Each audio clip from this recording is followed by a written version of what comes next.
2023 wasn't a good year for the Carolina Panthers, but I'm trying to make 2024 a better one for myself. Get started on your resolutions with Factor so you're ready for the new year. Factor's ready-to-eat meal delivery takes the stress out of meal planning and sets you up for success in the new year. Skip the grocery stores, prep work, and cooking fatigue. Instead, get chef-crafted, dietitian-approved meals delivered right to your door. With over 35 meals to choose from per week, including keto options, calorie smart, vegan plus veggie, and more, plus over 55 weekly add-ons, you'll have a ton of nutritious and flavorful options to kickstart your resolutions. Skip that overpriced takeout trap. Factor is cheaper and way more delicious than takeout. Get chef-crafted, restaurant-quality meals delivered right to your door, and they're ready to heat and eat in just 2 minutes, which means more time for you. Head to factormeals.com/C350 and use the promo code C350 to get 50% off. That's code C350 at factormeals.com/C350 to get 50% off. Looking for a fun way to win up to 25 times your money this basketball season? Test your skills on Prize Picks, the most exciting way to play daily fantasy sports. Just select 2 or more players, pick more or less on their projected stats, and place your entry. You could turn $10 into $250. Right now, Prize Picks will match your first deposit up to $100. Just visit prizepicks.com/fan and use code FAN. That's code FAN at prizepicks.com/fan. Must be present in certain states. Visit prizepicks.com for restrictions and details.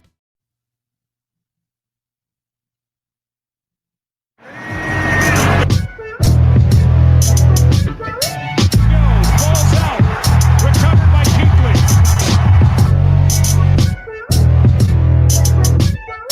Right side is busting through, making the tackle. Shaq Thompson for a 3-yard loss.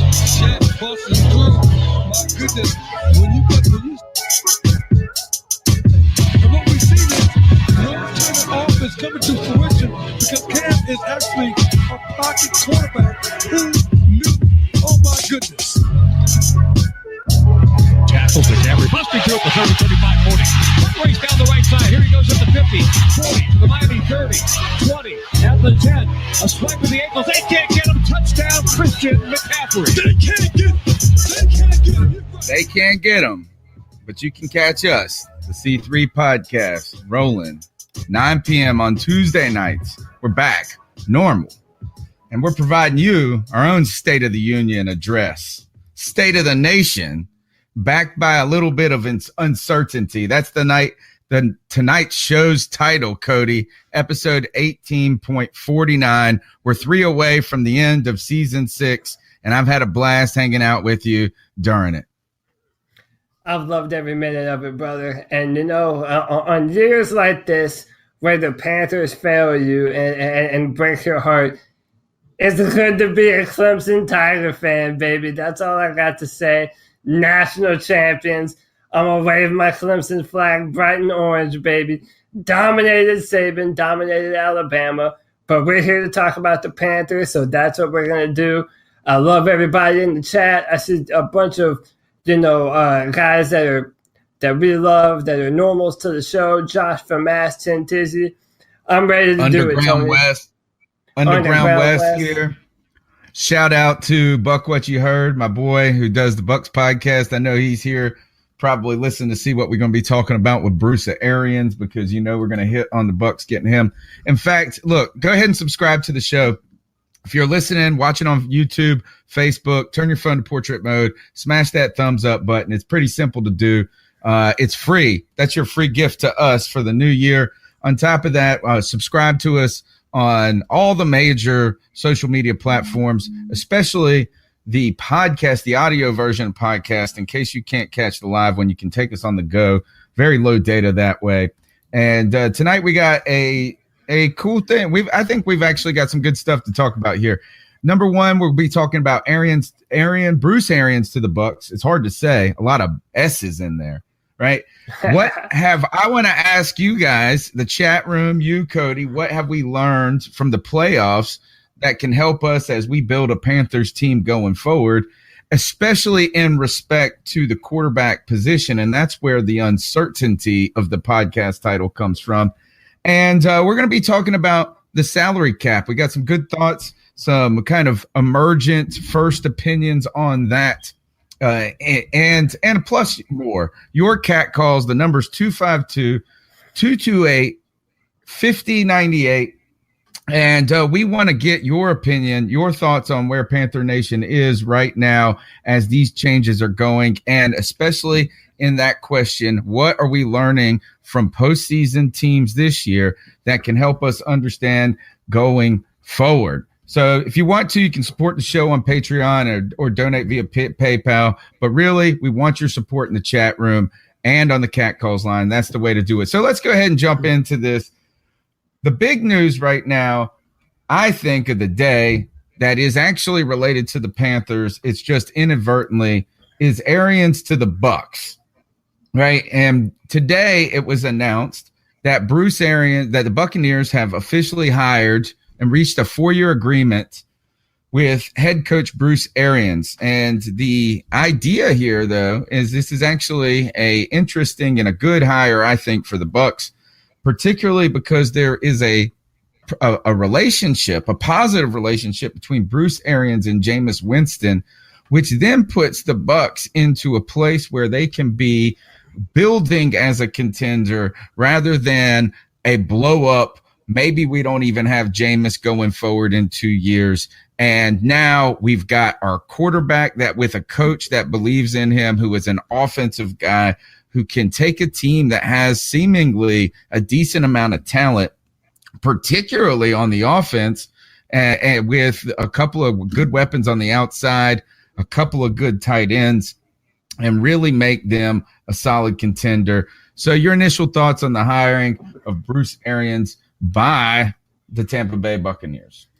I mean, I think that was a brilliant pickup for them. I also want to add in that not only are they picking up Bruce Arians, but the former New York Jets head coach Todd Bowles is also joining in as the defensive coordinator for the Bucs. So all of a sudden, it's like 2 years ago or so, the Tampa Bay brought in all these free agents and Deshaun Jackson, and they had some good draft picks, and then nothing came of it. Now this kind of feels as the coaching equivalent of that for Tampa Bay, even though we don't yet have the results of it. I honestly don't know if you're Tampa Bay, how you could be mad at this. I mean, I know the Buck, what you heard was in the chat. I'm interested to hear his perspective on the matter, but I mean, I think this is a perfect matchup. There's been a rapport between Bruce Arians and Jameis Winston for a long time now. They're apparently fast friends or whatever. And Todd Bowles, in New York, the defense was never the problem with the Jets. It was always more so the offense. And Todd Bowles is a very respected defensive-minded coach. So, and they have a top 10 draft pick. If you're Tampa Bay right now, you have to be absolutely ecstatic about the potential of Bruce Arians being the head coach for Tampa Bay and what he might be able to pull out of Jameis that other coaches failed to do. Wasn't a ton worried about the addition of Bruce Arians at first, or at least the rumors. I listened to some like Buck What You Heard and some other Bucks podcasts and things, and alone Arians is intriguing and a good, I think, a solid hire, guy that has experience. It's probably low risk. He is 67 years old. He's had some health concerns in the past. His family has been concerned about his how much he gives to football and the strain that has on his body and his health. So there's that. But I think when you add Todd Bowles to this group, this is what makes it very scary to me. And the reason I believe scary first is, look, we beat a Cardinals team twice in the playoffs, coached by Bruce Arians. So it's not like he has the Panthers number or something. But Todd Bowles, I believe, is kind of a victim of circumstance in many ways. A team that has started out well in his first year as a head coach, but descended to like a 7-8 team or type or 7-9 type team. But Todd Bowles had never had a good relationship, it seemed like, with the general manager, and they had been in disagreement over the direction of some of the personnel decisions going forward. So there was some tension there that I believe came, and really part of the ousting of Bowles, maybe not giving him one more year, was that, hey, this is a general manager who is also trying to save his neck. Todd Bowles has had very little. He's had no quarterbacks while he's been with New York. He's had very little offensive weapons that aren't like a bazillion years old in a Matt Forte or a Brandon Marshall. Now, there's some other guys there. It's happened to me twice tonight. Am I there now? I hear you now, yes. Okay, excellent. All right, so what my point with is Todd Bowles has not necessarily had a strong offense with the New York Jets at any case, but you know how we've talked about the Panthers have been in games by one score or less. A lot of losses came. The Jets have been a team for the last 3 years that have been very much like that, and that is because their defense has been tremendous and been very good with not like in. So while Tony reconnects his camera and tries to figure out his end, I do understand what he's saying, and it's Todd Bowles has been a consistent coach. He hasn't always been a top tier coach in the NFL, but he's never been the problem, I would say. And Todd Bowles is a guy that, he might not be best suited as a head coach. It feels as though he might be one of those people that is better as a defensive coordinator. And if you're looking at the Jets now and who they might hire, if they, stick with the trend and hire another offensive-minded head coach, they have a young quarterback, a ton of money. There's a few teams that have been bottom dwellers for a while now, and all of a sudden their fortunes are looking up, and the Jets seem to be one of them, and Tampa Bay seems to be one of them as well. Are you back? So I think so. As if these connection issues continue, I might just have to refresh the browser. It seems to be working. So Cody, you just pick up if I freeze up. All right. Will do. So yeah, as I think that the Bowles addition is really what makes this a very, very a solid hire, and a couple that's going to come in there with a lot of experience and really some not only that, but also a history together, right?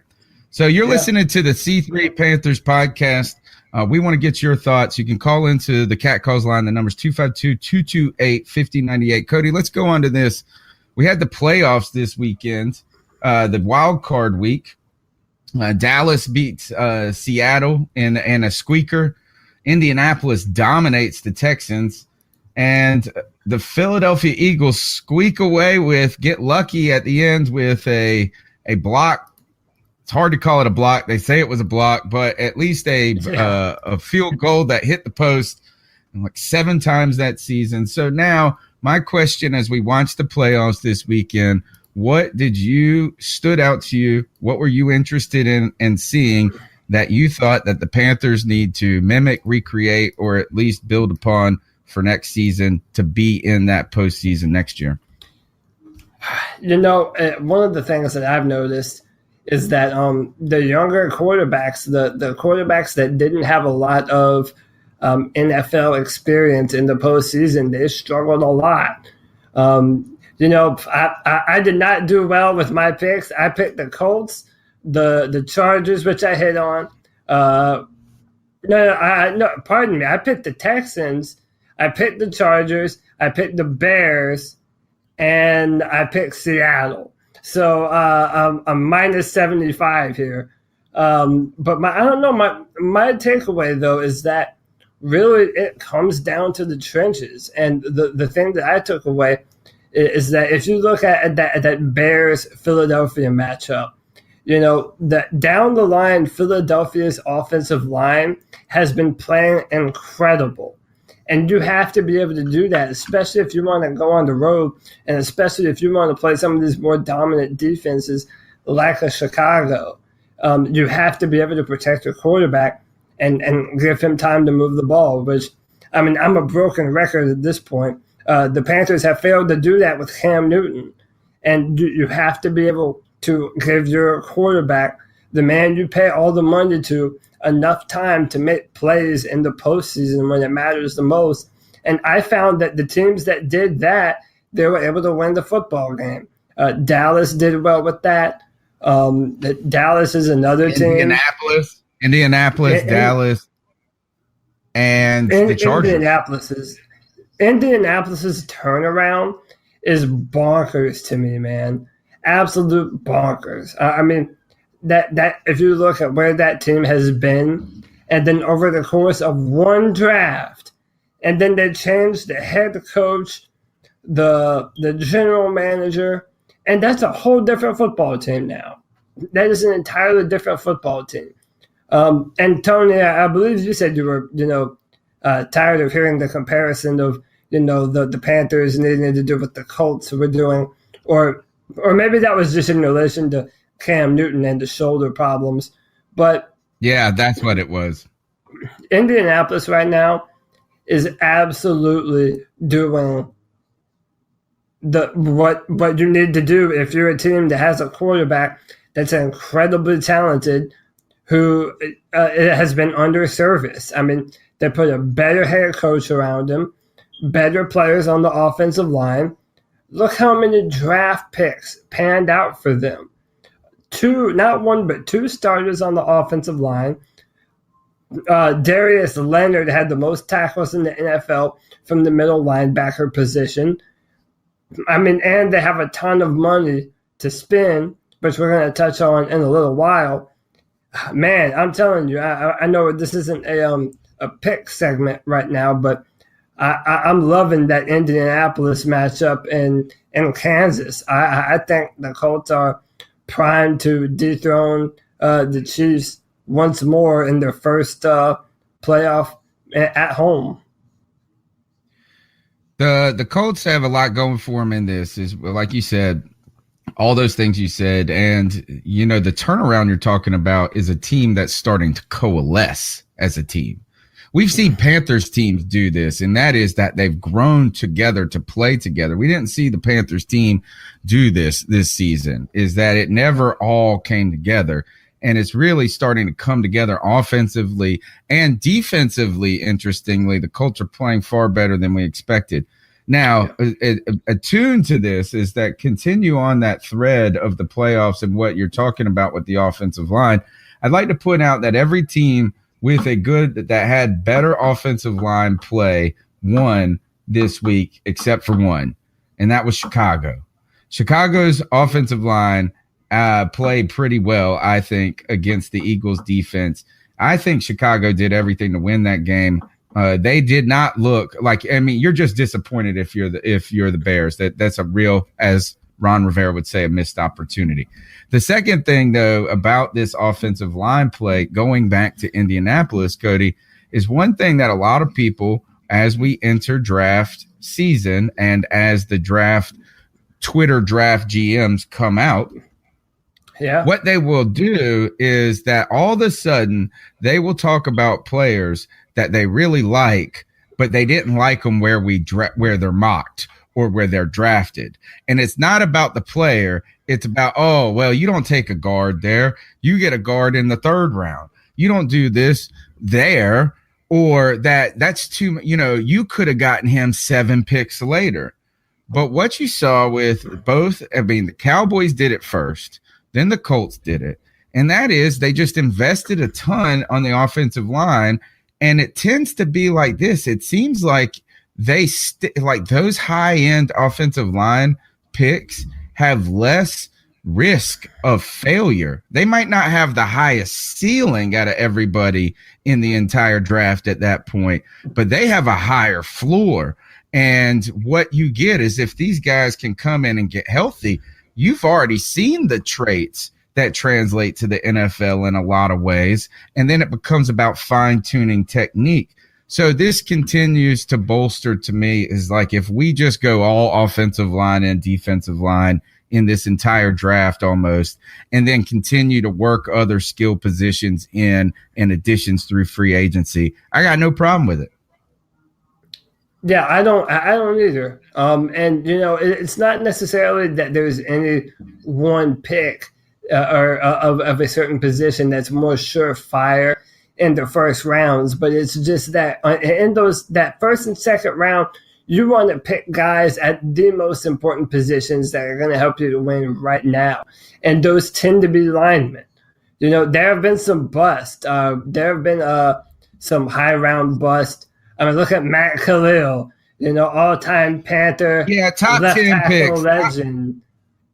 Top 10 picks have are guys that are put in supreme positions that are either boom or bust, right? But when you're talking 20s, look at this: is that would you rather have Kelvin Benjamin or maybe who is the guard that Hernandez that the Giants drafted at 34 last year? Kelvin Benjamin or him?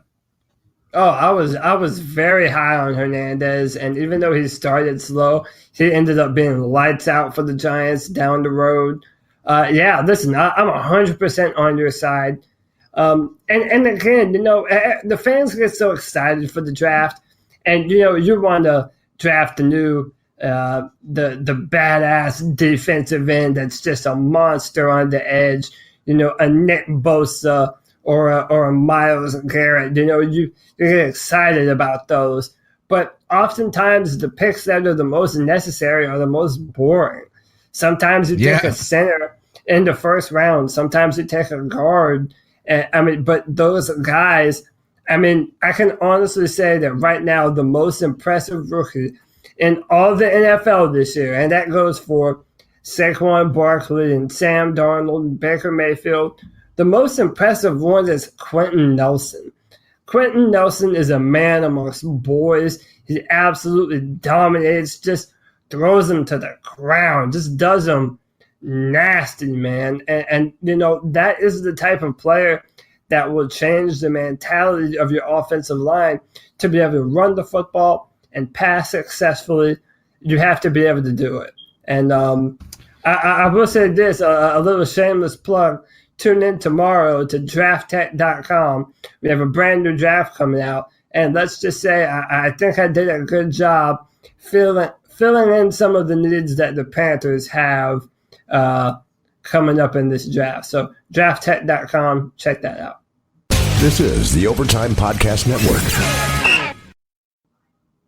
All right, so moving on or continuing on with what stood out to me about this playoff matchup that is related to the Carolina Panthers is we have yet to see the number one seeds just yet, with all the offensive firepower coming with the Saints, the Chiefs, and the Rams still to come. But what really stood out to me is that this week was a defensive football weekend. The highest point total was scored by the Los Angeles Chargers at 23 points. Behind that, the Indianapolis Colts scored 21. Defense was an important part of these games. And I know the people on Twitter all were talking about how boring these games were. But to me, other than the Chargers, Baltimore, I would say Indy Houston was the blowout of blowouts, even though I give Deshaun Watson credit for trying to fight back with every ounce of his body and every ounce of his energy. Yeah. These games had exciting endings, though, at least, at the very minimum. But defense really was the story of Wild Card Weekend. Now, whether or not that goes all the way in further, but I think that this is that we can be enamored with the high-power offenses. But look, there were good offenses that didn't make the playoffs. The Atlanta Falcons had a good offense. They didn't make the playoffs, right? It's still an important part is stopping the other damn team. Yeah, 100%. And, we do have some needs on the defensive line. And listen, they're not even small. And, we have a problem at the defensive end position with Mario Addison on 1 year left on his contract. And he had a down year also himself. I mean, even though he had a down year, I would still say Mario Addison was our best pass rusher last year. Consider that Julius Peppers is not coming back. And, you have to be able to affect the quarterback. It must happen. You have to be able to do it. So the trenches. David Gettleman, the much hated general manager of the Panthers now said big men allow you to compete. And I believe that's true. You just have to pick the right big men at the right time. I want to see this is, I think, who said in the chat room? Somebody said in the chat room that the top 5 defenses, it was Scott Thomas, I believe, said, I believe the top 5 defenses are out of the playoffs. I'm looking at it right now. League leaders in defense this season when it comes to, how do you want to measure it? Yards per game allowed? Is that a fair one to look at? Or like right now you're talking about, is this just postseason? This is just postseason. Regular season. Let's see what this is. Yards per game. It looks like the best defense was, who is this? Baltimore. 292.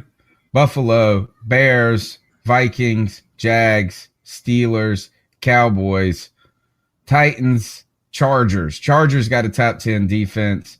And the Bears really should be in it. The Bears should be, I think, a team that is not considered a loser in this case, even though they did. But good point is that it might not be an all defensive game, but you got to be able to stop the other team from scoring. Last thing I think I want to talk about or point to that sticks out to me, nor next point is you watch the Baltimore Ravens and how putrid their offense was until the last 8 minutes of the game. 5 minutes of game, really. What I saw here as I continued and I messaged you, Cody, and all it made me think is that if we don't have Cam Newton next year, this is a big damn problem. And to the point of it could be catastrophic, and one that needs to really be considered as a potential possibility, that we cannot just continue only to believe that the Carolina Panthers are going to trot Cam Newton out there no matter what on week 1. I don't believe he's going to miss a whole season. I don't think that, but we haven't heard anything about a surgery happening yet. So we don't really know, again, the shroud of mystery that comes with Cam Newton's shoulder. Cody, I messaged you. I said, damn, we need to do something about the backup quarterback. And I don't believe the answer is on the roster. Well, I mean, that's where you and I kind of disagree on this. One, I think Kyle Allen does have a lot of potential. And in order for someone to show you that they're the guy for the job, they have to be in the situation to prove it. And I do think between him and Taylor Heineke, he was clearly the better of the two quarterbacks. But this is kind of where I differ, though. We have needs that we need to fill. We have guys that we're either going to either move on from or we're going to have to sign to a new contract. And, we have to manage the salary cap. And then, in my opinion, to bring in another quarterback on top of that, like, let's be real. If Cam isn't there, I don't think a backup quarterback is leading us to the playoffs. And then who would you even pick up? So the guy that started the conversation was Joe Flacco. And, if Joe Flacco isn't going to be there next year, they're going to have Lamar Jackson. What about Joe Flacco here in Carolina? And my mindset is he wants to start somewhere. I mean, he's a Super Bowl MVP. And but he's on the back end. He got demoted for a guy that can't even connect with like half of his passes. But does he even fit in our offense, though? I mean, does Joe Flacco run a Carolina offense effectively? I mean, I haven't watched enough Joe Flacco to really know how is he. I hate Joe Flacco. Here's the thing: is the irony of this is I put out his name, and I think he's like the worst deep ball quarterback I've seen in forever. So what are we doing? What I'm starting to think though is that my question is this: is really I threw out next the name Bridgewater, right? You can go down the list of these weird quarterbacks, even to like maybe an RG3 type. I'm trying to think of somebody else. What I'm talking about is a quarterback that has experience who at least gives you an opportunity to be competitive in games for an 8-game stretch or 10-game stretch if necessary, or 6-game stretch. I don't know if I can. What about this? What if we have no idea what the health of Cam Newton's shoulder is, and we just say, you know what, it's Kyle Allen is our guy? That's a lot of. You're pushing a lot of chips on the table on a guy that you saw like 2 quarters of film on, a real game experience, who got injured. And then the other alternative is if you don't go get a guy who's like a real NFL backup, a guy that can't start but is a real backup, then you got to go into the draft and get a guy. And at that point, unless it's high up in the draft, they're going to stink too. So you're not going to really play them. So I'm just saying this, is that if Cam Newton's not healthy and we don't have a real serious acquisition at the backup quarterback, I can go ahead and I don't see how the offense can function. Yeah, I mean, in my opinion, though, it's time for, and in my opinion, it's been time for the Panthers to draft and cultivate a backup quarterback to be behind Cam Newton instead of going out and spending money that could be used on other positions, on other more important and deficient positions. You use that money for that, and then you have a talent behind them that you know is able to come in. They've been in the system. They've had some time with the ones in practice that can run the system. So, for example, you and I in the preseason both like Josh Dobbs, and Joshua Dobbs is someone that I wanted the Panthers to draft with a 4th or 5th round pick. I mean, there are guys to be had. He could be a guy we could go get. He might actually be a guy who has, look, he's not green entirely. He's got more experience than a Kyle Allen does, right? Even more pedigree. Maybe that's the type of guy you go get instead of a Teddy Bridgewater. Yeah, I would not be opposed to that. I did not think that Bridgewater looked all that hot when he played the Panthers in the final game of the season. And then you might say, well, Teddy Bridgewater has the North Turner connection, and he was able to get the most out of Teddy Bridgewater for a long time. And maybe that's true. I don't know, but I'm a firm believer that you draft players and you build them up. You build from in-house instead of going out and spending. You know, you have to do it at some point. Look at the Patriots. You know, now granted it's a different situation, but drafting Jimmy Garoppolo that was a player that they were able to trade to San Francisco. And, I mean, the San Fran spent draft picks or whatever, and then they paid him a bunch of money. If you draft a player and they end up being of enough quality, then eventually you deal them out there. And I heard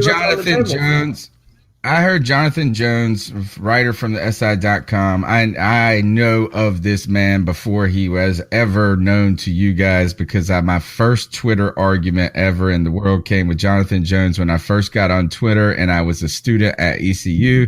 He was writing for the UNC the Chapel Hill, the Tar Heel, their school newspaper, and he talked junk about the ECU Pirates and how we think it's a rivalry, but the Carolina the Tar Heels don't think it's a rivalry. And he was kind of making fun of us. And then we beat them twice in the last 5 years and put up 70 on them twice in the last 5 years. I just want to put up that 70 twice on y'all fools. But I heard him say this, and I understand those examples, but I also caution that it just sounds good in some ways, Cody. How many other times does it truly work out where guys have done this? The only other look is that I'm thinking this is some times that have come to us and they blew it was the Redskins drafted Kirk Cousins. They dual picked with RG3 and Kirk Cousins. They were unable to make that parlay. That I'm trying to think Brett Hundley when it comes to Green Bay. Matt Flynn maybe is another one that actually he's the guy that got paid but didn't do. So it is a good theory. I just don't know how often and how frequently we see it truly happen. You almost have to have a team where that person has no chance of actually playing real football and they just go have some good preseason games and you tuck them away and you talk about how smart they are. Yeah, well, I mean, it depends on having a front office that does their due diligence and they can pick the right players. I mean, Pittsburgh, they draft well, and they were able to see how good Joshua Dobbs was and how many records he broke at Tennessee, and they were able to bring him in. I mean, sometimes the juice is worth the squeeze, and you have to be able to do it on situations like that. So I'm not necessarily saying, I'm not saying that you're going to find the next Jimmy Garoppolo if you draft him, but I'm saying you at least have a chance. You can't if you don't. Yeah, you can if you don't, but also you might be able to find a guy that's serviceable enough to come in and win a few football games when your quarterback isn't healthy enough to play, which we're all praying to God that Cam Newton is healthy enough to play. Because one of the things I was saying was, listen, if we don't have Cam Newton, we don't have a shot. And I've been saying that. I said that's what I said all season. That I said all season. So if that's the way we're going to do it, that's the way we're going to do it. All right. Last thing that stood out to me in the playoffs is that a guy that I was a fan of when it comes to free agency for the Carolina Panthers, given especially Greg Olson's health in the last 2 seasons, was Eric Ebron. Leaving Detroit, he goes to Indianapolis. People slept on him in fantasy football. He was insulted by the fantasy football gurus earlier in the season. And boy, Eric Ebron came to play in this latter half of the season. This guy has been tremendous for the Colts. And that caused me to look at the Colts roster even further, Cody. And so they've got Eric Ebron, who stood out to me, where, hey, we're okay. We got Ian Thomas, and now we are going to have Greg Olson coming back. We're not going to cut him. We won't save any money as long as he doesn't retire. But, boy, when I looked at the figures, Cody, an insane amount of money, how is this possible? The Colts have $123 million in available cap space going into next season, and they're in the damn playoffs. Yeah, it's insane, man. This is what happens when you draft well, because it means you have a bunch of players on your team that are good right now, and they don't cost you a whole lot of money. And you're not paying a bunch of money on special teams, even on your defense. If you look at that Indianapolis defense, they have no real dominant pass rusher or defensive back that you might be able to point to. I mean, there was a guy out of Ohio State that they drafted, but yeah, man, right now the Colts, they have absolutely turned their entire mojo upside down. They have money to spend. Andrew Luck is healthy. They have a competent offensive line. They're pressuring the quarterback, and yeah, man, it's insane to me, man, how some of these teams out of nowhere just have millions of dollars to spend, and then the Panthers, as per usual, we're meddling somewhere around the bottom. We have more money than maybe we might have thought, but we're still kind of floundering there. You're listening to the C3 Panthers podcast. We're going to bring in our buddy, our pal, the man, the myth, the legend, the founder of C3 himself, Joe Riolano in the house. How are you, my friend? I'm doing great, guys. Happy to be on tonight and begin this off season. Looking ahead, we've got a lot to discuss, and the team has really got their work cut out for them. But happy to be on with you guys tonight. I really am. It's a pure pleasure working with the both of you. All right, Joey. Well, I got to ask you this, is that as you watch the playoffs unfold and now you hear the Colts have $120 million or more in available cap space, Cody was telling me earlier that the target for them could be Le'Veon Bell, right? And they could do it with that type of money. Boy, that's scary to think of a team with that much money to spend that's already clicking that much. Wow. And they have quite a good running back there now. His last name is Mack. Marlon Mack.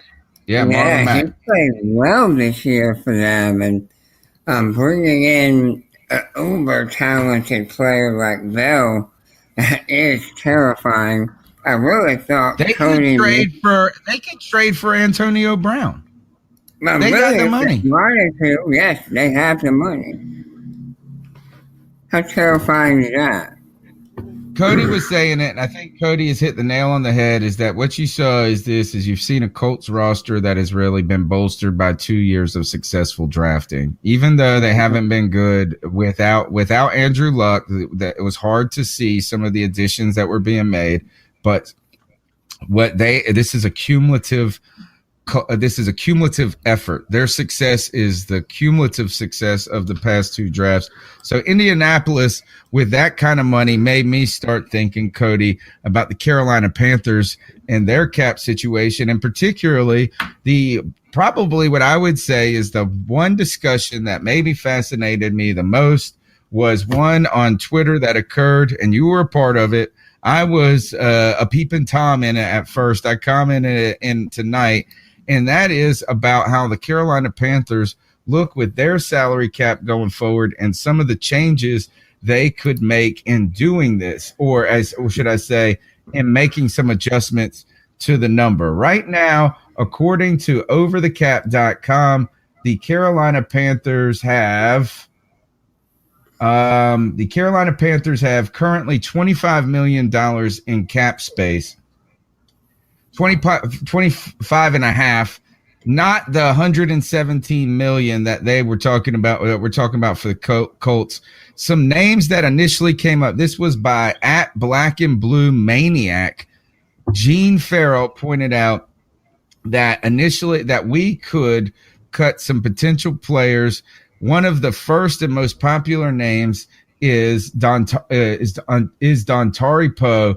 And if he was a post-June cut, which everybody keeps talking about, the post-June 1 cut, which would not help us until 2020, he would save $6 million against the cap. I actually think, how about this? As I'll open this to you guys, is Dontari Poe on this roster next year? Joey. Joe, I'll let you jump on since I've been running my mouth all show. Well, I think, thankfully, if we do have to cut him, he is a post-June 1st, so that gives us an opportunity to perhaps acquire his replacement in free agency or via the draft. And depends on if you want another position that you need to fulfill in the draft. There are 2 prospects as of right now that come to mind as a one-tech defensive tackle that you could put to just eat up space and just be someone that you could put next to K1 Short, and that is Raekwon Davis out of Alabama or Dexter Lawrence out of Clemson, my national champion Tigers. And I would love that. I don't know if Dontari Poe was worth the money that we paid him. In fact, I pretty much know that he was not worth that kind of money. But that being said, Tony, I feel that you said something during the season that kind of hit the nail on the head, and it kind of happened to K1 Short too. When your defensive ends aren't generating consistent pressure, that there's now so much more onus on your defensive tackles to be able to do so much more that I feel more was put on to KK and to Dontari Poe than they were able to handle. So even though I'm not a fan of Dontari Poe, I don't know if we were able to give him a fair assessment this year, seeing with our defensive line how it was. This is the Overtime Podcast Network. And listen, I'll turn it to Joey. Joey, if you had your pick, are you moving on from Dontari Poe, knowing that you have to fill that position in the draft? I don't know if you only get 2 post June 1 cuts. I don't know that Poe's your guy in that situation. Because if nothing else, he does add depth, experience depth. Right. And, there may be some value there. I think there are other players, i.e. Matt Khalil, we need to get rid of if given the opportunity. He's more of a priority cut, if you will.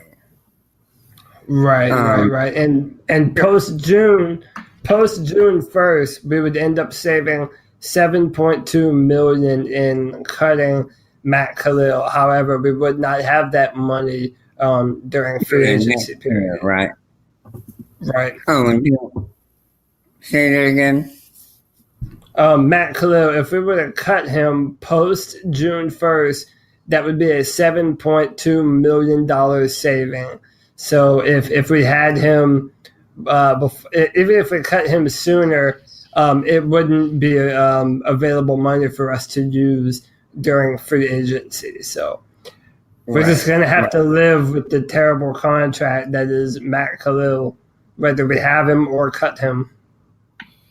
Right. And so I do think right now, I just don't feel that cutting Poe is going to benefit as much as we think it's going to benefit, particularly if you have to fill the gap this year and then and you don't get the savings till the next year, unless you just are saying, here, we're just going to try to create a lot of that salary cap room in 2020 when Cam is fully back and healthy and that we're all in at that moment.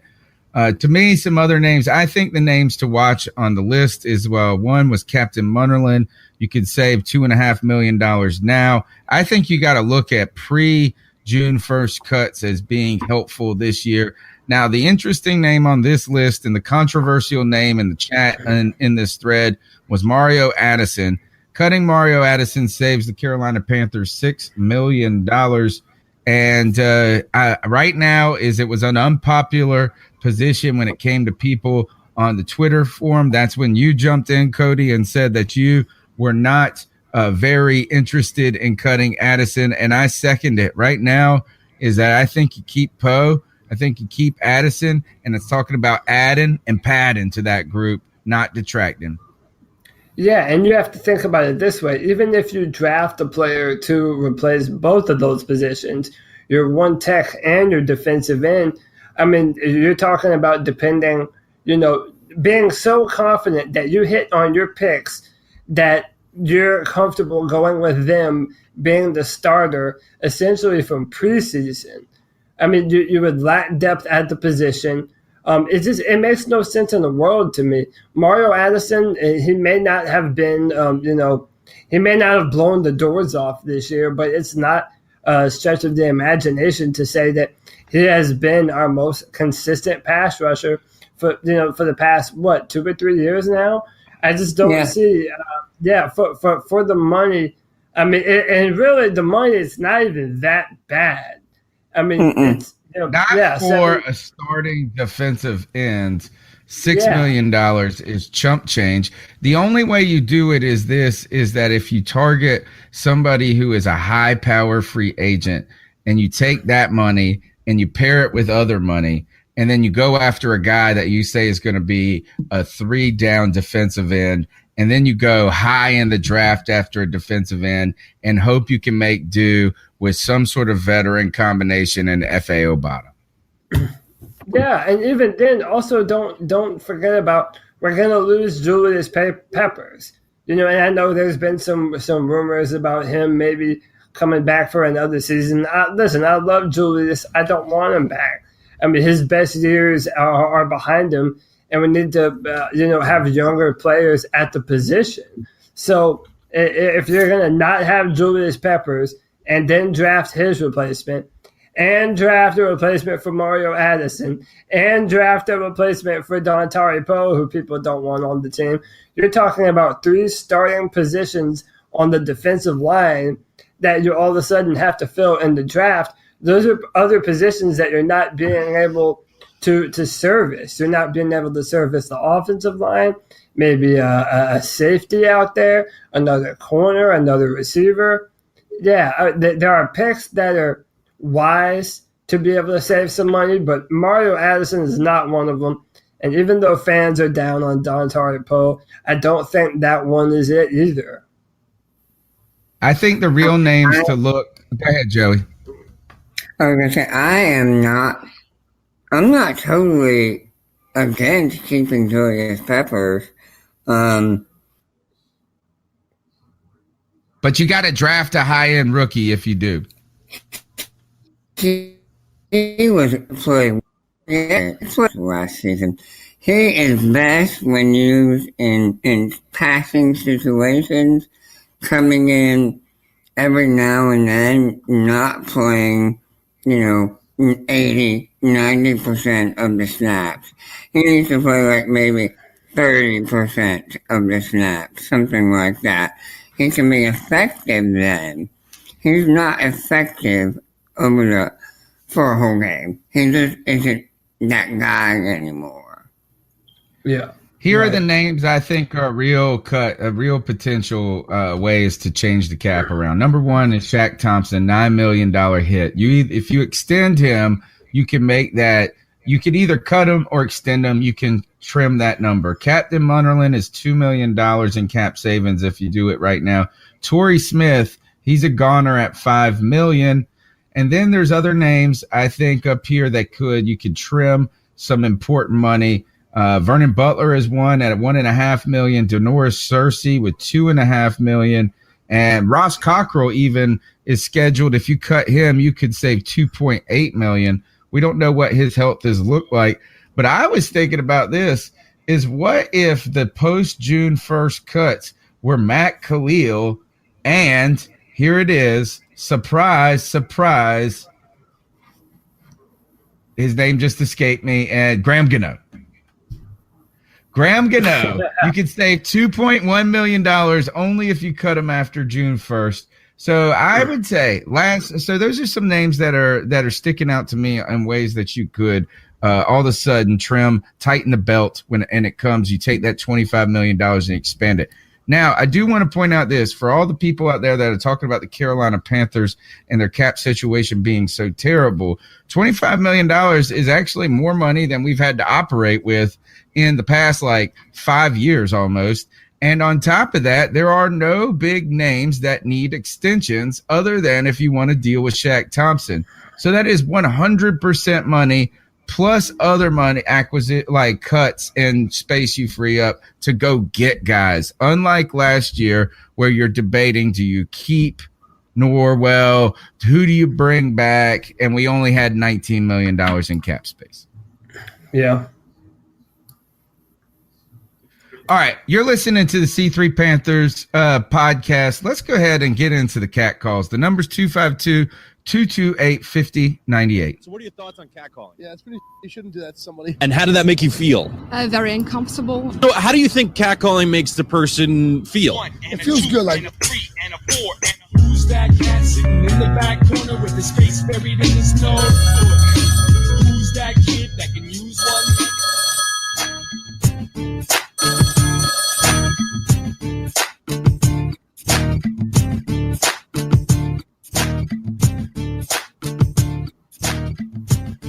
Hey guys, this is Captain Complainer.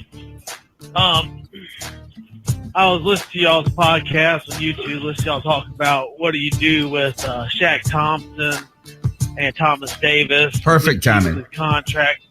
I have a very simple solution. I mean, this is what you do. You cut Shaq Thompson. But before you cut Shaq Thompson, you get a deal done with Thomas Davis for a league minimum. All right, because he wants to play. Football is worth more to him than money right now. So league minimum. Okay, and then if you do draft a linebacker first round, whatever, but, at least you have a veteran sitting there playing. Okay? And then if you don't draft a linebacker, you still have Jermaine Carter. Okay? And I think the other guy's last name Smith from USC. I mean, those are Andre Smith. I think those are pretty good linebackers. I think they just had some injury problems in college. That's why they were drafted so late. So they can play behind them. And then if they don't work out whenever you put them in the Shaq Thompson role after you get rid of Shaq Thompson, you can just draft a linebacker the next year. I mean, we have to look at money. We cannot keep Shaq Thompson for $9 million. Just can't happen. Cut him. Sign before you do that. Sign TD to league minimum. Period. End of story. All right, guys. Oh yeah, and also draft a quarterback in like the 5th or 6th round. We need to start drafting quarterbacks to groom, and then if they become good, whatever, we can go ahead and just use them as trade bait if Cam stays healthy. All right, so there we go. All right, keep pounding, guys. Take it easy. Captain Complainer there with a fantastic call. I think I agree. Right now, I don't know if I have been excited enough by Shaq Thompson to allocate significant amount of money, and that is $9 million is a significant amount of money. I don't like that. I'm not okay with dropping Shaq. I mean, listen, okay. For a first round draft pick, you want a certain level of play, and I don't feel that Shaq isn't capable of doing that. I just feel that his best role is probably where he was supposed to play and where he was drafted to play, and that's where Thomas Davis is. But Thomas Davis being here has kind of hurt Shaq, and yet Shaq, in my opinion, has still played well. I don't know. I don't think that he might not be worth $9 million, but like I said, there's only one linebacker. This upcoming draft is a bad draft for linebackers. I'm just being forefront right now and being honest. There's only one that I would even spend a first round pick on, and that's Devin White. Yeah, Devin White, the linebacker out of LSU, which, by the way, I would love him next to Luke. That would be a dream come true. Oh man, I hit a nerve of joy right there. Yeah, that would be an awesome player for us to have, and I would love that.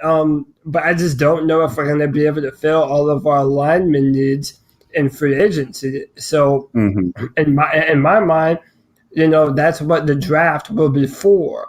So that's why I'm not so hot on drafting another linebacker, in the first round, and also paying Thomas Davis. I mean, we're trying to get younger and not older. So I don't know. I'm more on the line with roll with Shaq for one more time, take that money on the chin, and see what you have in the guys that he mentioned, Andre Smith and the linebacker out of Maryland. I forget his name at the moment. But all right, interesting. It's kind of a tough one because right now we just see that $9 million and we're just fixated on that. But there's a lot of different things you could do. You can sign a 2-year deal, a 3-year deal, and you could make it so you could do some different things to where it doesn't have to stick like that, or you can take it on the chin, like you said. The number's 252-228-5098. All right, guys. Carolina kid, Chicago kid. What the hell's name am I? Whatever, man. he's trying to find his identity. Chicago kid. But I just got a couple things here. So first and foremost, I hopefully we figure out what's going on with Cam's shoulder. Because that was it's disturbing. On top of that, it was really disturbing to see how much pain Jake Allen was in after that good start. But I like the kid. He played hard. outside of that, I really want to complain about something. So, did you guys see the whole up in arms thing that Saints fans had with Cam? Oh yeah, throwing away a Saints security guard or whatever, dustpan or a fan. I don't know. Apparently, what happened is during that loss at the end of the season, a Saints fan, asked Cam to autograph his dustpan, which I think is a very specific thing to request to autograph.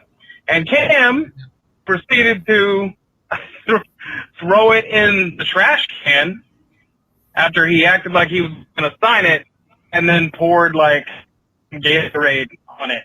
Now, you know what? I can understand this time. Otherwise, I'd be like, oh, well, that was not cool, whatever. But all right, the band's hurt, having a terrible season record-wise, and you obviously got the dustpan idea from the whole broom idea from the Saints. So you know what? He's human, and he didn't think it was funny, but I do. So, yeah, that's funny. I sub Saints fans. I hope you get knocked out in your first game, assholes. All right, guys. Otherwise, looking forward to seeing what comes up with the draft and free agency, that kind of thing. Cody, we got a big one on Monday, so let's make it happen, all in, and let's get ready for those Clemson draft picks to land on the Panthers. All right, guys. Yeah, baby. That's how you finish a cat call, but don't worry, Chicago kid. We brought it home, baby. We national champions, baby. Beat the hell out of Alabama, because that's how you do it. And yes, there are damn sure some players I would love to have on that team, on this team. But yes, thank you for your call. Yeah, what do you guys? That video circled around of Cam Newton and the dustpan. I want to get you guys to jump in on this first, and then I'll close it out with my opinion. You know what I think is what I say here is fuck that little kid. Yeah, and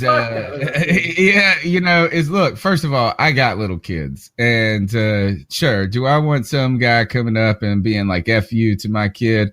Not necessarily, but if they're being a snotty ass brat, then you know what? Sometimes you get what you get, and you don't get upset. And what we're talking about is a game where the Saints are getting stomped in that game immediately. They have had our number, but that was an insult right there, and it was never meant to be. So here's the thing, is that I guess the only other thing that you could have said is Cam Newton could have just not even acknowledged the people. But you know what? Screw that little kid. Screw him and his dad and the people sitting around cheering for him, and screw all you assholes in the Twitter feed that are like, Cam Newton doesn't like kids and he was so mean to that 9-year-old kid. He was like I a say, you know what? 15-year-old boy. It wasn't like he was 7. I don't care if he was. It's like, you know what this reminds me of? That story. Do you remember when Jerry Richardson sent that care package of all the, remember that one kid? And this was back like in the first season of our show, Joey. And the kid said, like, he was from a state that didn't have an NFL team, and he was courting a team, and the Panthers sent him like this beautiful care package and a handwritten note from Jerry Richardson. And then the asshole took the package and then became a fan, like a Cowboys fan. So screw him and screw this little kid. And you know what? You shouldn't teach your parents. You're ice up to the parents. That's my pick. What you got, Joey? I think he did it just to be a jerk because the Saints swept us last year, so he brought a dustpan to match his broom, and Cam knew what he was trying to do. It was a 15-year-old kid. It wasn't like this was a 6-year-old boy. The kid knew what he was doing. He was being a jerk. And so Cam was like, nah, forget you, buddy. I ain't signing crack. And here, let me not to mention, Joey, to add to this, this isn't just a one-off type story. not only have we the history of Sean Payton with the broom, but Cameron Jordan and those assholes sent a care package to Cam Newton that had a broom that he kept in his locker all season. Right. So this is not just out of the blue and just a little bit of trash talk. This is very calculated, pre-planned, and good for Cam. Absolutely. And you know what? Good for Cam. That's exactly how I feel. Good for Cam. So I like how he was jawing back and forth. Go ahead, Cody. Yeah. I'm very disappointed in myself because I had the video saved in a Twitter post, and I since I was going to do this as my ice up pick last Tuesday night, but I cannot find that video for the life of me now on Twitter. But this is what I'll say. If Cam Newton whipped out his dick and pissed on that dustpan, it wouldn't have been disrespectful enough. Okay? It wouldn't have been disrespectful enough. You don't ever do, and listen, man, these are professional football players, and you're just going to try and clown them like that and expect nothing in return? Come on, man. I'm not with it. All these children. And it always seems like there's a story from New Orleans of kids in New Orleans doing this. Like I want to say there was a boy wearing a Panthers jersey, got Cam to sign it or whatever, and then took it off, and underneath there was a Saints jersey or something. I don't know. Listen, I don't know. That's pretty funny. Listen, man, I don't know. I don't know what's in the water over there in New Orleans, but man, they have to get that shit in check, man. Just don't do that. All right, you know what? And this, remember, I supported Cam in all of these things. We supported Cam in this moment. In fact, here's a plug for the shirt. You can go to CarolinaCatChronicles.com and shop in the T-shirt section. And the I Stand with Cam T-shirt, who has been out since 2016, continues to have merit each and every week. Going to this week, in another case, go back to that stupid mom in Tennessee who cried about how he danced in front of everybody and showed off too much and how arrogant he was. And let's not forget that those jerk-offs from Green Bay who brought that flag in, and remember Cam ran by and snatched it and threw it in the trash, and then they made him pay for it. Oh, God, they made the Panthers paid the guy for it. So it was an interesting moment. You're listening to C3 Panthers podcast. Number 252-228-5098. Hey, Panthers podcast. What's happening? This is G. Cavassier. What's up, First, G? give a shout out to my dog, Cody, Clemson. Hey, man, what you expect, you guys won the national championship.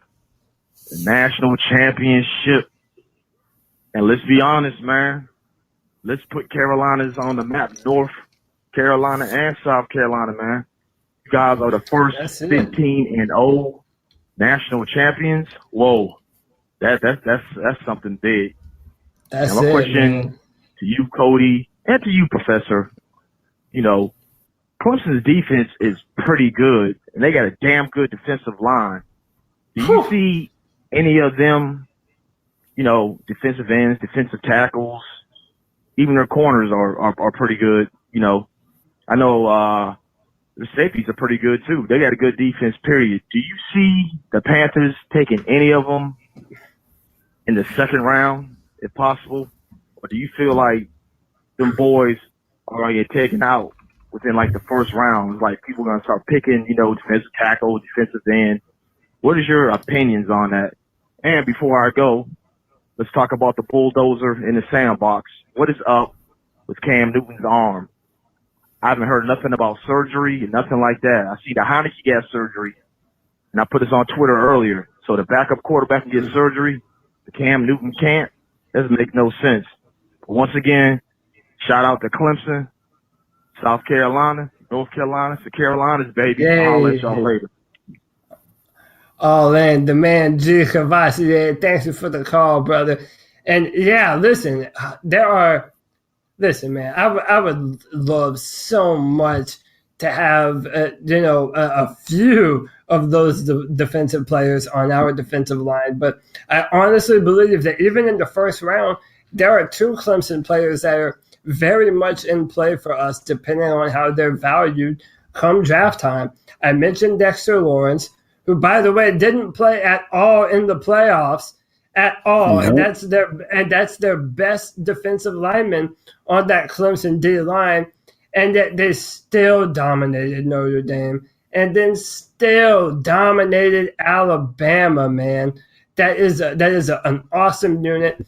And one of the things that a matchup I noticed last night is Cleveland Farrell, defensive end out of Clemson. There were a few plays where my man Farrell put Jonah Williams, who is considered to be a top 5 pick, offensive tackle out of Alabama. He put Jonah Williams on his ass a few times. So Farrell, Cleveland Farrell, that's another guy that, man, if he's there, that would be the perfect pick for the Carolina Panthers. He's strong. He has the right size to be an NFL defensive end. I would love either of those. And then Austin Bryant is another underrated player who I think would be very beneficial to us in maybe the 2nd or 3rd round, depending on how far he falls. But he might be the most inconsistent of the Clemson defensive line. But man, when he puts it all together, it almost looks better than even Farrell sometimes. Austin Bryant is very strong. He's powerful on the edge, does awesome against the run. And yeah, I would absolutely love any of those players. As of right now, the corners are not eligible yet. Trayvon Mullen might be available. And if he is, that would be an interesting pick for those like Brother Herbert who are interested to move on from Bradbury. But yeah, absolutely. I love my Tigers, man. They won a national championship. I'm so proud of them. And Joey, I know you are too, man. Oh yeah, absolutely, absolutely. Those guys, those professional, those expert pickers. Every one of them had Alabama winning this. Every single one except Corso. Corso was the only ESPN guy that picked the Tigers. And they came out and just put it on Alabama. Alabama just did not have the horses. It was so obvious that they did not have the depth nor the talent to hang with Clemson. And a big, big shout out to the Tigers' offensive line. Yes. Because they played almost a perfect game. It was very impressive how they were able to completely stifle that Alabama defensive front. I would love for the Panthers to get a defensive lineman for the Tigers. I don't know if it's possible because of where we're picking, but it would be, there definitely are guys in that team that could help us. No doubt about it. Guys, you're listening to the C3 Panthers podcast. We got 33 people watching on YouTube. Let's go ahead and get those thumbs up smash. Let's get this video. Here's the deal: is it's the off season. We got to work together to stay relevant as a culture, as a show, and we have the best, I think, the best community out of all the Panthers podcasts out there, or at least the most important to me at the very minimum. Cody, I want to ask you one more question about this Clemson thing. Is Dexter Lawrence misses 2 games in the college playoffs. He's the best player reported on the defensive line. How does that affect his draft stock? And I know that, and many people would say it's not, you argue that it shouldn't all that much, but at the same time, there are a lot of guys whose stock rose in that game who played well. Is there any chance that those games maybe cause him to slip a few picks even by being just less on the hot name? It's hard to say as of right now. Clemson's going to continue with the appeal process. So here's another thing. If technically Dexter Lawrence has another year of eligibility, he could go back to Clemson. But if that penalizing, if that strike against him stands, then he wouldn't be able to play all of next season anyway. So it makes it all the more likely that Dexter Lawrence is going to come out in the draft. I don't see it hurting him that much. Listen, man. I mean, the culture that Dabo Swinney has implemented down there in Clemson, Dexter's not a cheater, man. He's not a cheater. 3 players tested positive for something called a sliver of ostarine. They say it's supposed to help with muscle deterioration or something. None of them had any idea that it was even in their system. And it was so small that, I mean, these tests are just better and better all the time, that they're finding everything that's in your system. I mean, there might be stuff in our system right now that would test positive from energy drinks and not food me. and stuff not like me, that. Joey. Well, hey, you never know, man. But to your question, as long as he has a negative test during the combine, no, I honestly do not believe it will affect his stock at all. And Right. I believe that him and Farrell are perfect. They're in play for us right now, where we are at number 16, unless a few teams ahead of us evaluate them as highly as maybe they should. Then we won't have a shot at them. But I would love either of them, and if they're there, I would. I mean, that's the perfect pick for the Panthers is either one of them. Yeah. The one thing that stuck out to me about that game, guys, and it's really just off subject, is when that receiver broke that dude's leg by just juking him. Whatever happened to that corner, that poor corner got beat so bad he literally broke his ankles. Mm-hmm. Yes, he did. By the way, that receiver, Clemson stole him away from Alabama that same year. And then is he the guy that was the number 1 recruit out of Alabama that they lost? Yeah, the number 1 recruit out of Alabama on National Signing Day. He went to Clemson, decided to sign with Clemson instead of Alabama, and it ended up paying off against Alabama, man. Was the right decision. All right, the number is 252-228-5098. Hey guys, what up? It's Josh from Mass. What's up, Josh? Some early thoughts after watching a weekend of postseason football without us in it. Also watching Clemson smack the Tide around like it was no big deal. Man. Hell yeah. Yeah, things going forward for us. And I know it's a long shot, but I'd really like for the fan base to be kept in the loop as far as what's going on with Cam. You know, as far as his shoulder, as far as, a rehab program, or whether a procedure is going to need to be done. I mean, for obvious reasons, they're not going to answer a lot of that. We might get some vague information here and there, but I don't expect us to get anything major. But I really think it'd be prudent for us to at least hear something. We start looking to the draft, and it's a pretty good-looking draft as far as the pieces we need, really. And especially now that I think the season's over and a lot of that feel-goodism, if you want to call it that, that means it feels good. The feel-goodism about keeping guys like Pep and Olsen and TD, I think some of that's gone. So at least me, I'm starting to look at that in a realistic light. TD, I could see us keeping him just to maybe hold off from us having to, use a draft spot on a linebacker in a year that we're going to have to either shit or get off the pot when it comes to Shaq Thompson. Or maybe be a remaining piece while we let Shaq walk. Who knows? I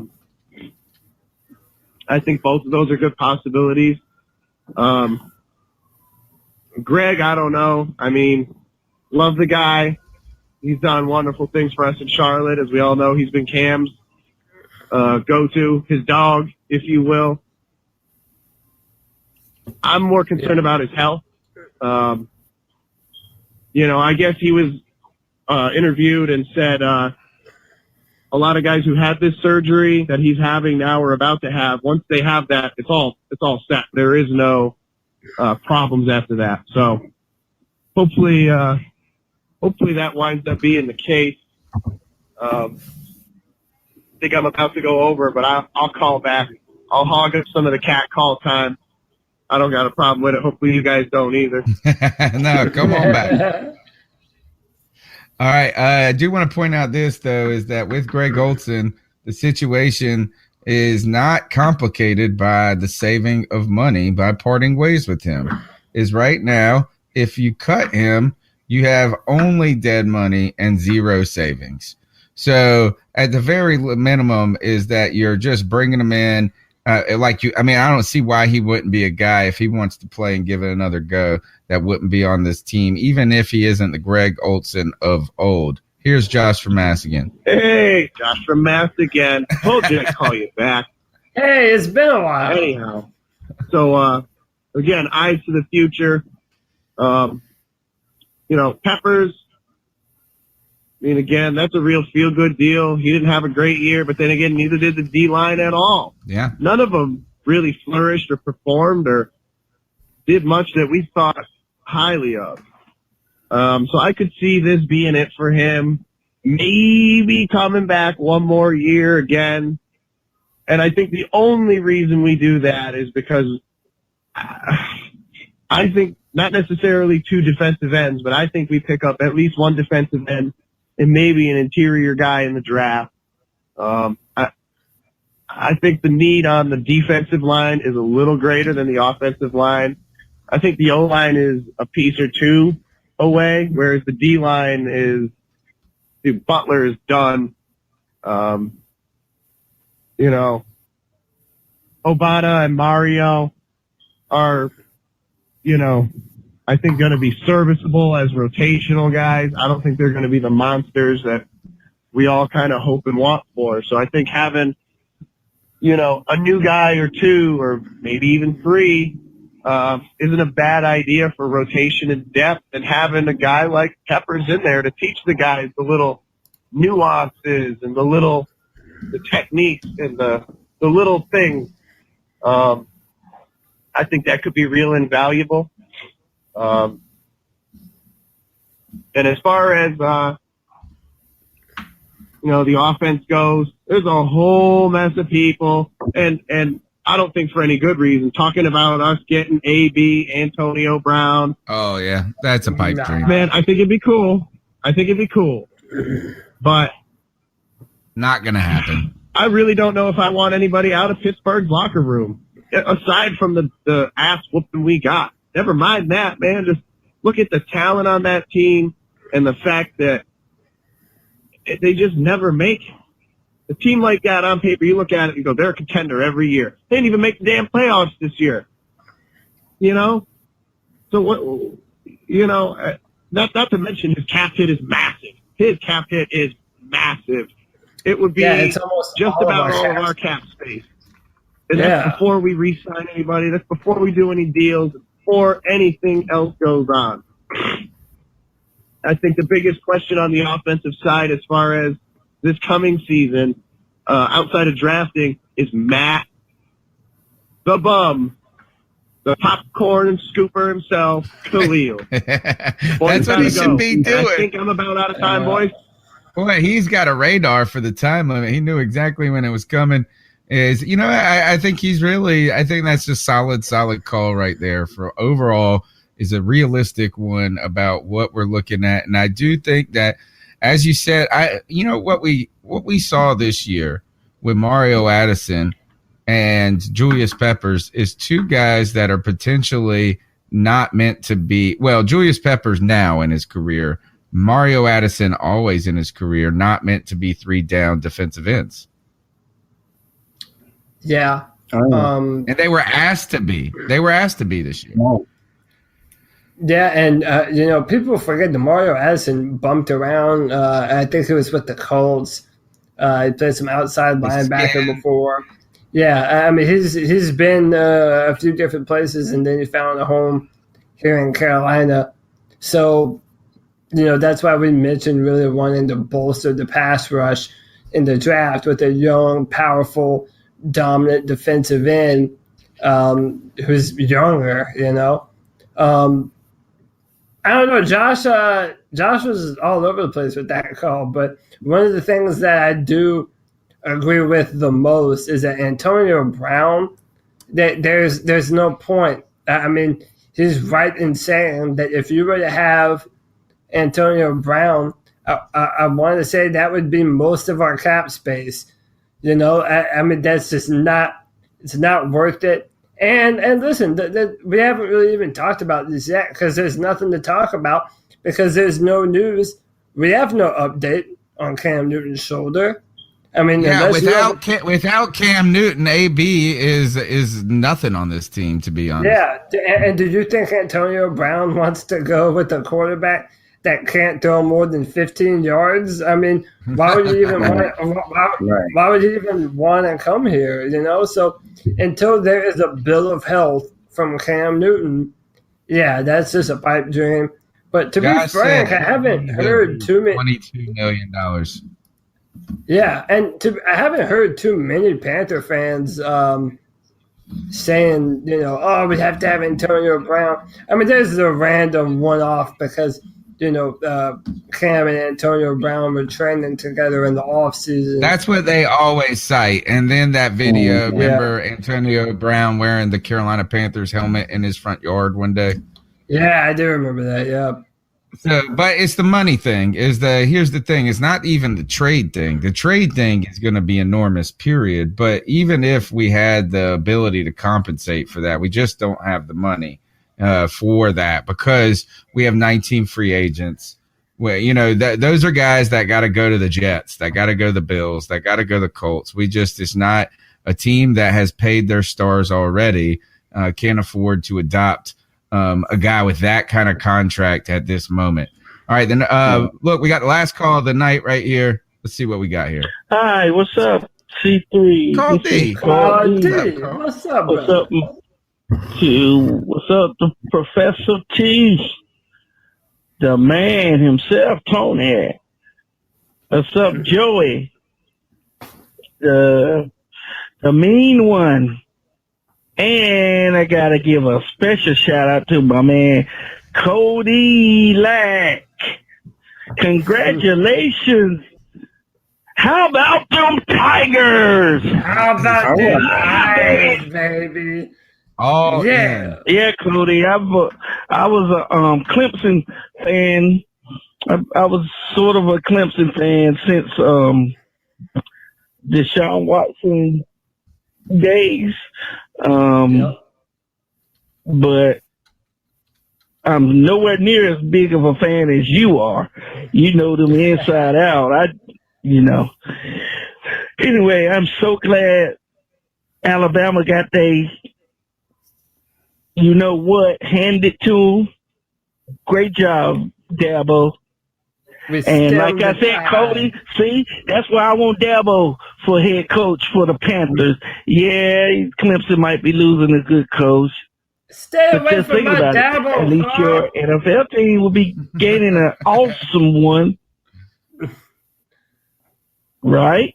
I mean, anyway. There's a lot of argument there right now. Yeah, no draft board for me tonight. I've got busy the weekend and had to work tonight. Well, I'm still at work, but so I ain't been able to do my draft board, but I will be back next week. There will be a Cardi's draft board next week, so look out for that. I was going to do the linebackers, but I do the linebackers a little later on next week. Just a few of the defensive tackles, and then I'm going to the safety position. All right. So look for that next week on the Cat Calls. Coming next week. Tune in for that.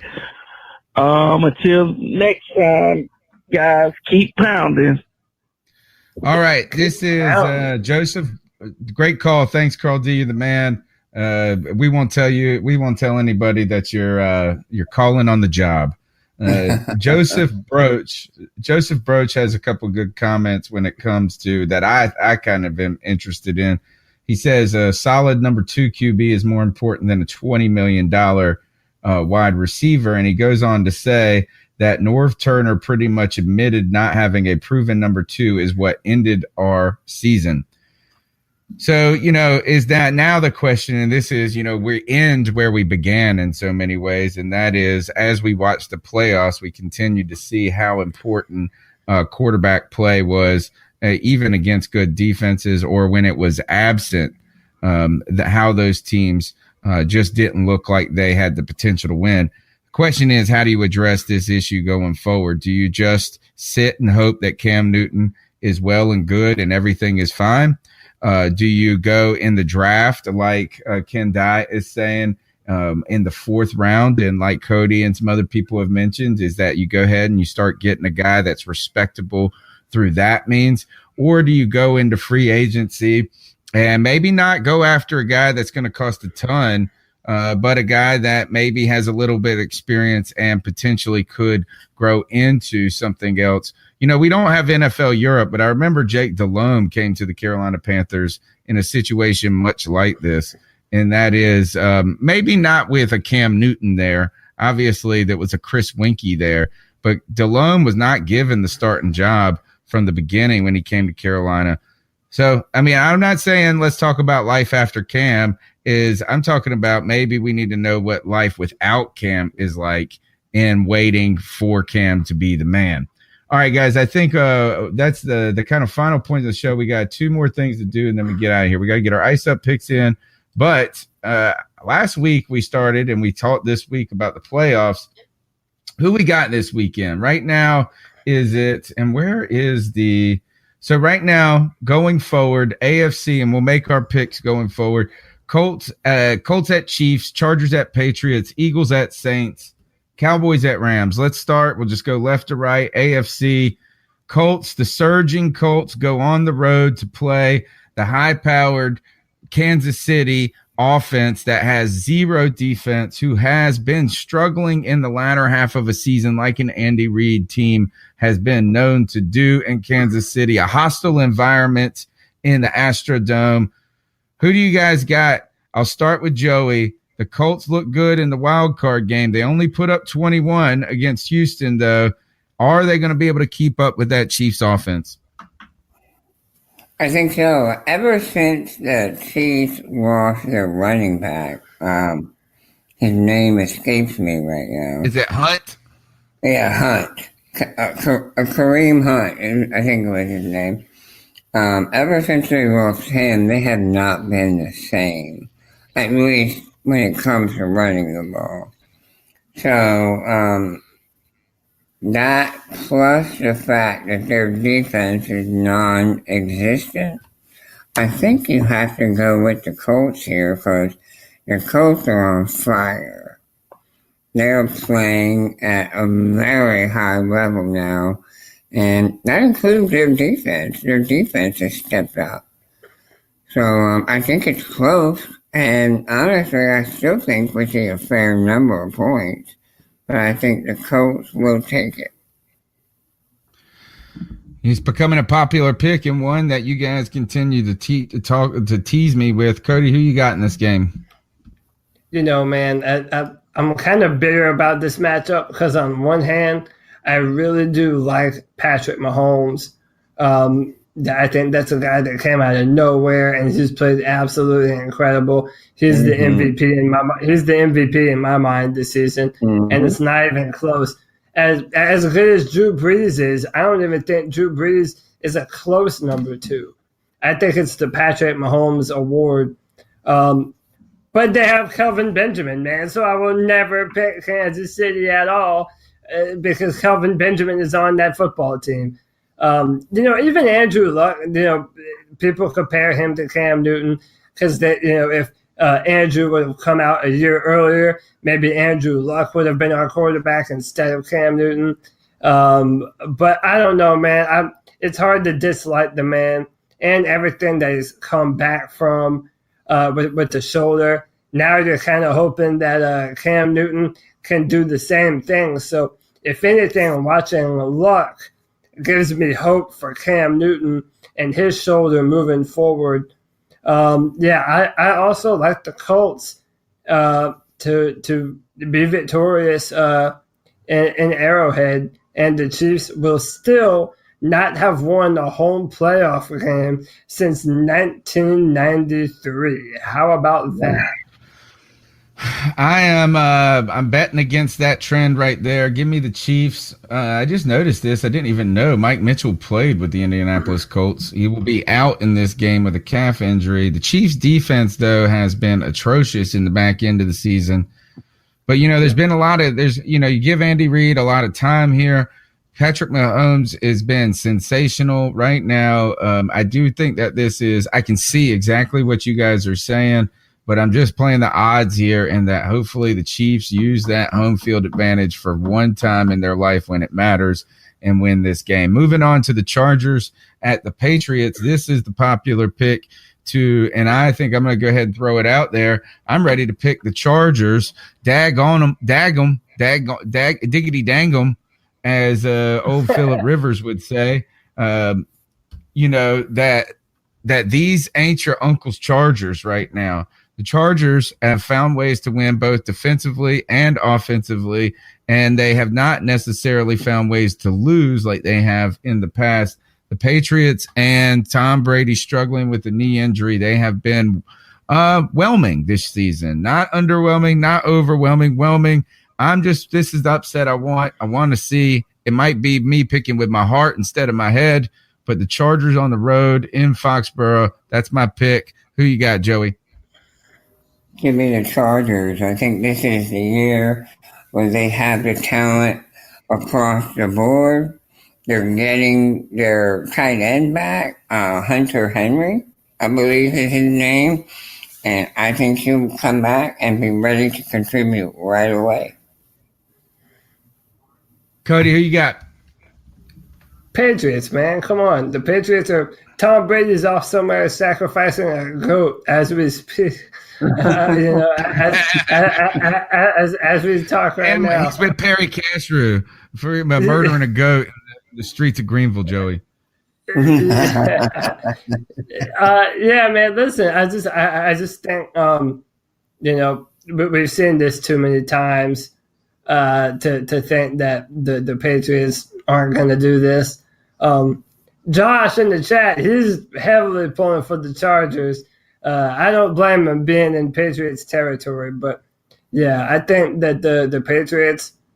And listen, I don't even have a reason to pick them other than it's the Patriots. But that's all I need, really. So no Josh Gordon now. And Ken says the weather is supposed to be really cold. That's worth 10 points for New England. Tony, if that Ken die. Yeah, in the chat room.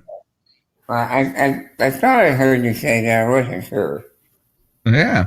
Now moving on to the Eagles at the Saints, and the Eagles, man. I think this is too tall of an order right here to go on the road and beat the Saints.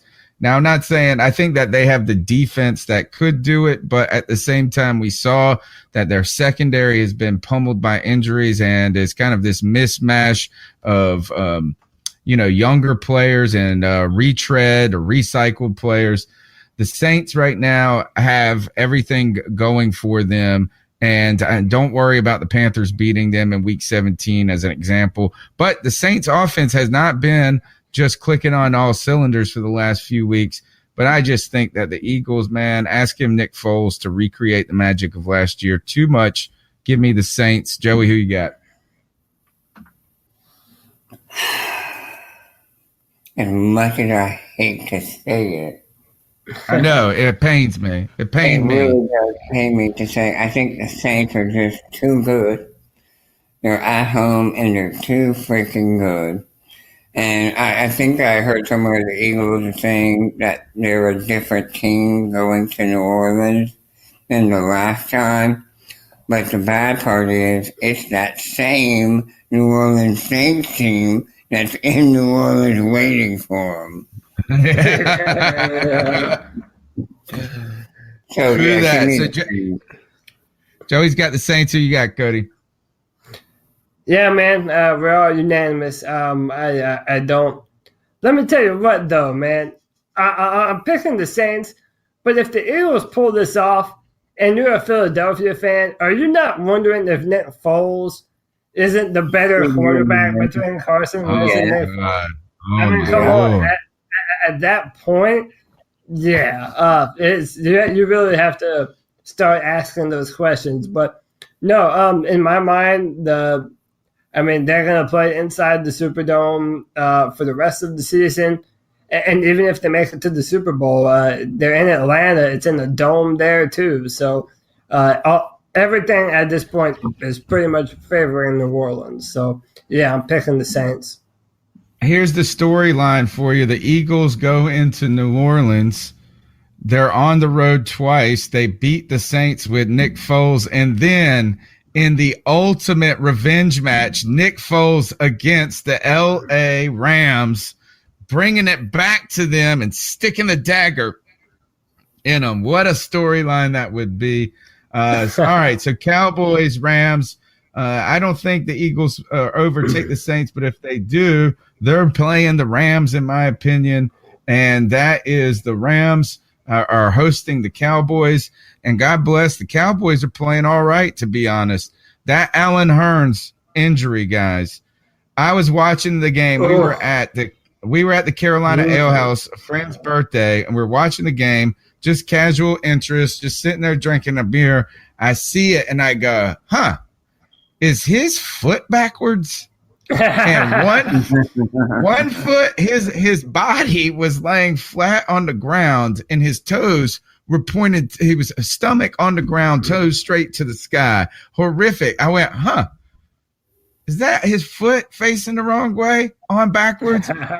Oh, his foot is on backwards.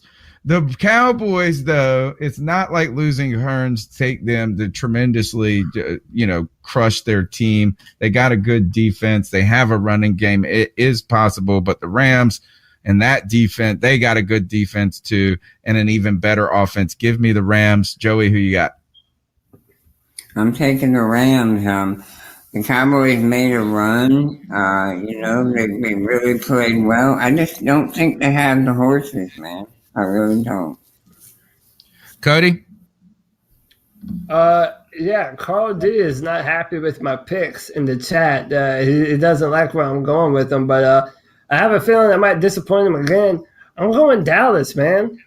I'm going Dallas, and I'll tell you why. I think that now that Chicago is out, I think that they have the best run-stopping defense in the NFL right now. I mean, they've done it time and time again to all these powerful rushing defenses, and I think that if any, they have the pass rushers to do it, and they have the young, fast linebackers to be able to stop it. So that means you're having to force Jared to sit back in the pocket and throw the football down the field, under pressure. And to be honest, I don't know that Jared Goff does that very well. So, and plus that Coliseum, I don't know how much of a home field advantage that is for them. I mean, they haven't been in LA that long. There's going to be a lot of Cowboys fans there. I'm picking Dallas, man. Is Ty Gurley still out? What's wrong with him? I don't know. That I don't know. C.J. Anderson, though, has put up like 300 yards in 2 weeks with these cats, though. Interesting. To me is that, like, I just take Aaron Donald over everybody at this point. So all those great things about the Cowboys defense, I say Aaron Donald is better than all of that. But is that I wouldn't be surprised. People are going to be upset if that happens. But at the same time, you're just going to be sad because the Sean McVay offensive guru stuff is maybe not as overwhelming in the long run as we have been enthralled with in the immediacy. All right. That's it. We made our picks. We've done the cat calls. We've had a fantastic show, a lot of good things to preview. And right now we just got to end it up with some ice up picks. And I'm going to turn the mic over to Cody Lashney if you're ready. Yeah, man. Guys, I'm sorry. I'm sorry. I haven't got to go. All right. Ice up pick? I gotta go start my treatment. No, that's fine, man. Enjoy your night, brother. Hey, thanks. Have a good night, guys. Thanks for listening, C3 fans. We do appreciate you. And Tony, take care, brother. Cody, good seeing you, and I'll see you next Tuesday. Absolutely, man. Have a good night, Joey. All right, thank you. All right, so an ice up pick. So as you all know by now, at this point, my Tigers won last night, but ESPN has a million different channels, and on one of these channels, you were able to witness the Monday Night Football crew officiate the football game and talk about the film room, right? The film room. Yeah, something like that. And ladies and gentlemen, Jason Witten is an idiot. Okay, Jason Witten, I feel like he doesn't know what it is half the time. So he doesn't know. I mean, this is the very first play, all right, the kickoff. Jason Witten doesn't even know that when you it doesn't even know that in college during kickoff, if they call a fair catch, it's not wherever they're standing on the field. No matter where you are, if you call a fair catch, then it's at the 20-yard line. Well, Jason Witten just didn't know that. It's true. And don't forget, everyone, so deep Clemson is on defense. Why do you fair catch it? No, it's a new rule. Bring it out for a touchback. Yeah. They, cleaning everything up here. Yeah. Oh, yeah. You don't want my. Yeah, trying to play it off like, oh, yeah. I knew that. That's right. Yeah. But listen, though, this is maybe piling on at this point, but no one likes Jason Witten in the Monday Night Football role. I don't either. I don't think him and Booger McFarland are very good. But come on, if you're going to be on television, if you're going to make the transition from football to the officiating booth, you have to do better than that, man. You have to do better. So to Jason Witten, ice up, my man. Susan Deans in the Facebook chat says, "Oh no, Cody, no Dallas." And Susan listens every Friday when I go on to Pirate Radio to go on the sports bar with my buddy Clip and talk Panthers and Pirate football and NFL. And she said, "Cody, you make her laugh every show." So I just went ahead and followed you on Twitter. Nice. Thanks, Susan. You're a champion. All right. So my ice up pick, I kind of got two. I got the real one and the funny one. The funny one is to you, something you put up, Cody, on Twitter about PETA. And PETA, and I've iced up PETA several times on this show. They come out and they put out a statement that says something to the effect of like, make an argument for why people should eat bacon. Like, what's a good reason people should eat bacon? And then it launched this litany of discussion that just became a bacon advertisement thread for all the beautiful reasons that you should eat bacon. And Cody said one to something to the effect of like healthy fats and in moderation, it can be a good source. I mean, not healthy fat, a good source of fat in moderation. It's tasty and it's just delicious. And then I just was thinking, man, whenever you wrap bacon around another wonderful protein that they hate us eating, it just only moisturizes that less that inferior protein and infuses it with the superior protein of bacon. So to me, PETA, you just continue to show you're idiots when you ask the world, why should we eat bacon, when it turns out to be every meat eater's like number one tasty treat, right? So to you, PETA, I say ice up. But my real ice up pick goes, and this is going to be unpopular to a lot of people that are in my Twitter feed, I think. And that is, I'm tired of people calling NFL games boring when they're not scoring a bazillion points. All I heard from some of these pessimists, and you know I ice these guys up every week. I hate these couple of people on Twitter. And you know what? I think they've just muted me by this point, but I think they're idiots. Oh, that's who my ice up pick was going to be. The idiot himself, Marxist Panther. Who then goes out and says, he goes and he tweets out and he says, Ted Ginn is a better receiver than DJ Moore, head and shoulders. We miss you, Ted Ginn. And my head exploded at this moment. And then I just railed not at him because, you know, he don't even talk to me, and fine, because he's a douchebag, to be honest. Like, he just is a hater on everything. So he's so sad all the time and so pessimistic. But here, you're trying to tell me that Ted Ginn Jr., even right now, who only had 220 yards this season, mainly because of injury, but still has only in the most of his entire 11-year career had 790 yards receiving.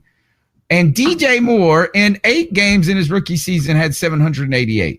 Too shy, right?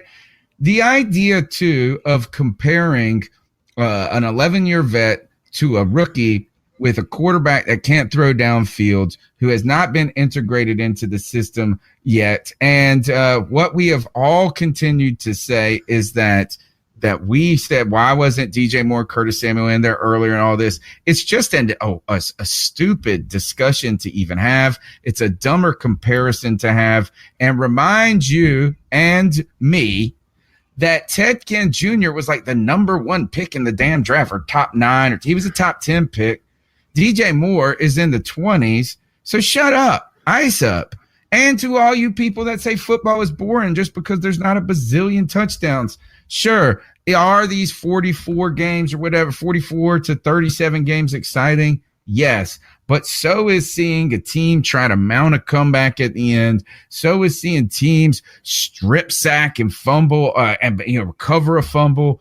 And seeing a team miss a field goal kerplunk at the end of the game. All these games came down to the wire. They were close. The points weren't there. But to you, I say, hey, it's football, and I love it. So stop saying it's boring. Ice up. Did I break up? You're breaking up at this point. So is that, Cody, you may want to refresh your browser as I close out the show. This is the C3 Panthers podcast. We're live on Tuesday nights, 9 p.m., where we come here and rap about the Panthers 52 weeks a year. And we're in our 40-night show. We will finish the season with the show right before the Super Bowl and then start back up after that year. My name's Tony Dunn. You can follow me on Twitter at @cat_chronicles. You can call into the Cat Calls line, 252-228-5098. Be sure to subscribe to our RSS feed on Megaphone. We're now part of the Overtime Media Network. Support their podcast and help us grow a network of people who love their football, their college, their NFL and college football like we do. Cody, how can people like Susan find you on Twitter? CODYLAC at CODYLAC on Twitter. I respond to everybody. I also post silly, stupid stuff because I'm a dork, I own it. But also tomorrow, check out drafttech.com. There's a brand new mock draft coming out. There's at least 5 picks that I honestly believe fill a lot of holes for the Panthers, and they're good players that I want you to keep an eye on, players that we're going to be talking about at some point this season. when we start covering players in the draft. So look out for it, drafttech.com. That's all I have to say. Tony Dunn. All right. You've listened to the C3 Panthers podcast. We'll be back here live Tuesday of next week, 9 p.m. You hope you enjoyed the State of the Union, backed by uncertainty. Subscribe to our show, like us, whatever you want to do. Go and support Cam. Buy a I Stand With Cam t-shirt. Thanks and good night. Keep pounding.